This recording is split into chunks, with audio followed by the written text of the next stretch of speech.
দর্শক এই মুহূর্তে প্রেস ক্লাব এলাকায় আছেন সহকর্মী ইউসুফ আলী, সরাসরি যুক্ত হচ্ছে তার সাথে। ইউসুফ, আইন শৃঙ্খলা ও সার্বিক পরিস্থিতি কেমন দেখছেন?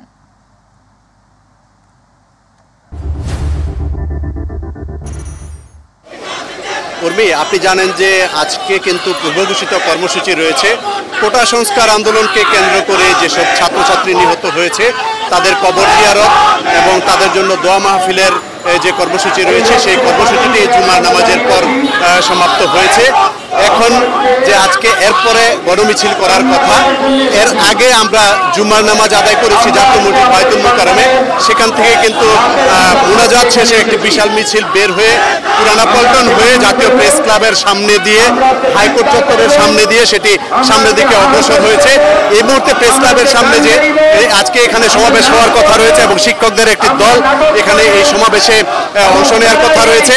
এছাড়া গণমিছিল করে বিভিন্ন স্থান থেকে যে স্কুল কলেজের শিক্ষার্থীরা আছে তারা এখানে আসার কথা রয়েছে। প্রেস ক্লাবের সামনে আপনি দেখতে পাচ্ছেন যে এখানে বেশ কিছু লোকজন জড়ো হচ্ছে এবং এখানে বিভিন্ন বক্তারা বক্তব্য রাখছেন, অর্থাৎ এই কোটা বিরোধী আন্দোলনকে নিয়ে যেসব ঘটনা ঘটেছে।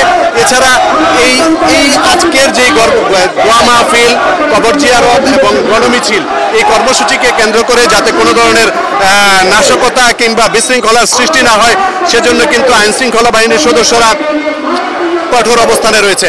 আমরা কিছুক্ষণ আগে যেটি দেখেছি যে বায়তুল মোকাররমের চারপাশ এবং পুরানা পল্টন, জাতীয় প্রেস ক্লাব এবং সচিবালয়ের আশেপাশে কিন্তু বিপুল সংখ্যক পুলিশ মোতায়েন ছিল এবং তারা কিন্তু সতর্ক অবস্থানে ছিল।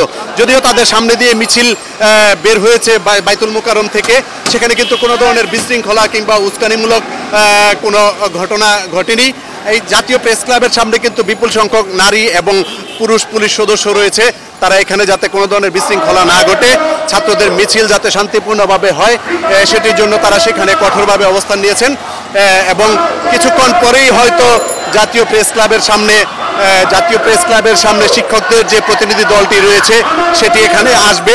আসলে হয়তো এখানকার যে সমাবেশ হওয়ার কথা রয়েছে সেই সমাবেশটি অনুষ্ঠিত হবে। সেই সমাবেশ অনুষ্ঠিত হলে তারা সেখান থেকে আবার কি কর্মসূচি ঘোষণা করে সেটি হয়তো জানা যাবে। কারণ এখনো যারা এখানে এই সমাবেশে অংশগ্রহণ করার কথা রয়েছে তারা কিন্তু এখনো এখানে এসে পৌঁছেনি। কিন্তু উৎসুক জনতা এবং কোটা সংস্কার আন্দোলনের সঙ্গে যারা সম্পৃক্ত তারা কিন্তু অনেকেই এখানে এসে পৌঁছেছেন এবং ধীরে ধীরে কিন্তু লোকজন এখানে আসতে শুরু করেছে। অর্থাৎ সমাবেশ শেষ না হওয়া পর্যন্ত বলা যাচ্ছে না যে আসলে কোন ধরনের কর্মসূচি ঘোষণা করা হচ্ছে। জাতীয় প্রেস ক্লাবে যে গণমিছিল পরবর্তী যে সমাবেশ হওয়ার কথা রয়েছে সেই সমাবেশের সবশেষ পরিস্থিতি ছিল আমার কাছে।